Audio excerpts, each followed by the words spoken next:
Ratchet and Clank, A Crack in Time, is called a masterpiece of the PlayStation 3 era, and that for good reasons. But even though the game was way ahead of its time, it could have been much more than it is today. In this review, I'm going to share with you my honest opinion about the game and what made it so unique despite the challenges lying beneath the surface. This is my review of Ratchet and Clank, A Crack in Time.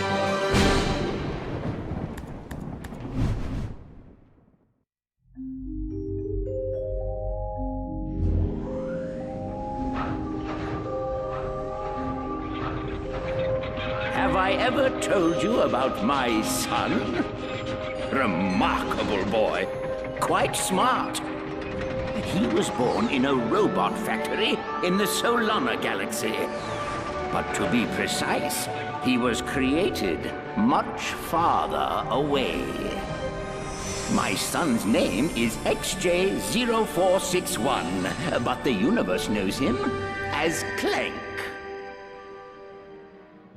First of all, Ratchet and Clank A Crack in Time surely has its reasons to be a fan favorite. The melee throw while you're able to move without having to crouch was a thing the fans wanted for years. For the first time, players could fly between different planets in space, and the addition of hover boots enhanced mobility in a much more satisfying way. This is a major advantage for a game in the Ratchet and Clank franchise, but there was one factor that developers just couldn't control, and that was the time pressure they faced. The game itself had such a tight deadline in the development process that if you go to the Insomniac Museum at the end of the game, you can find so many items and ideas which have been cut just because the development would have taken too long. The text for the dice crate, for example, said that the idea was cut because of players not being able to figure out what the symbols on the crate meant and other polishing issues. However, I believe it was because of the redesigning and polishing which would have taken too much time. Another example of this is the moon-specific extinct enemy. The official explanation of cutting the idea was that the character team was overbooked, so they went for the other models instead.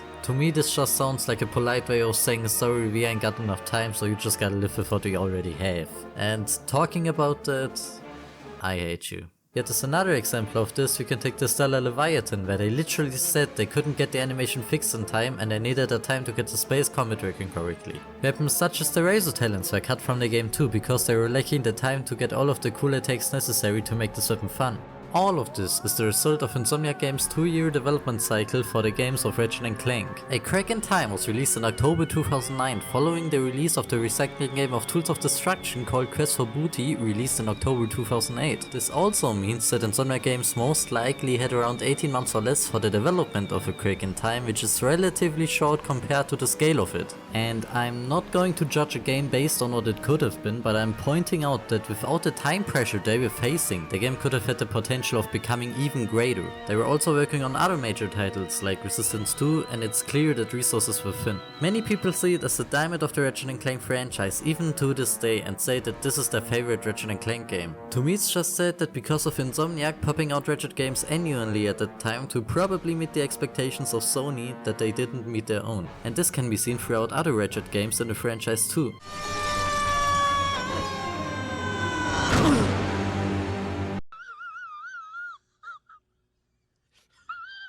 I would rather play a good and well put together Ratchet game like with the part once every few years than play one Ratchet game a year which is just not really done. Ratchet and Clank A Crack in Time did improve a lot of things compared to games like Tools of Destruction. The graphics were next level for the PlayStation 3, the story is as compelling as it has ever been, and it's a sequel to the great 2-year cliffhanger of Ratchet trying to rescue his best friend. Clank! Wake up!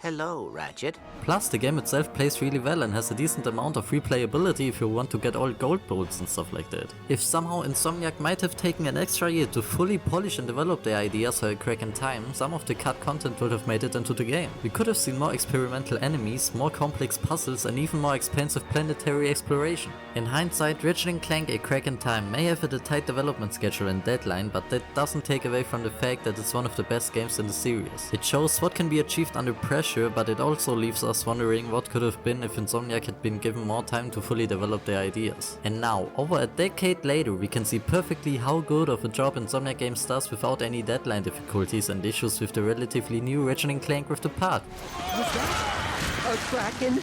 Or at least a very large octopus.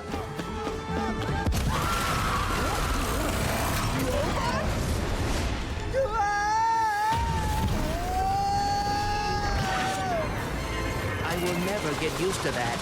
Hey, at least we're on the same planet this time. I personally played it for the first time a few days ago, and I can personally say that it's a really high competitor up there with A Crack in Time, but it's amazing to see the parallel between both of these games and how much A Crack in Time combined with the other games of the Future Saga and original trilogy inspired Rift Apart. What I see is the development of Insomniac Games itself. I see a company which acknowledge all their previous mistakes and finally learn from them after all these years. I will definitely be making a review about Ratchet and Clank Rift Apart, so stay tuned for new videos, and if you haven't already, leave a like and subscribe. With this, I'm summing up this review, a little retrospective to A Crack in Time and a dive into its tricky problems. I just wanted to point out that despite the tricky development of the game, it was ahead of its time, but it could have been more. This was Behind the Code, and I'll see you around.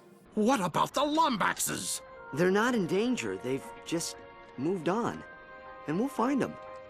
But the past stays where it is. Come on, pal. I'll walk you in.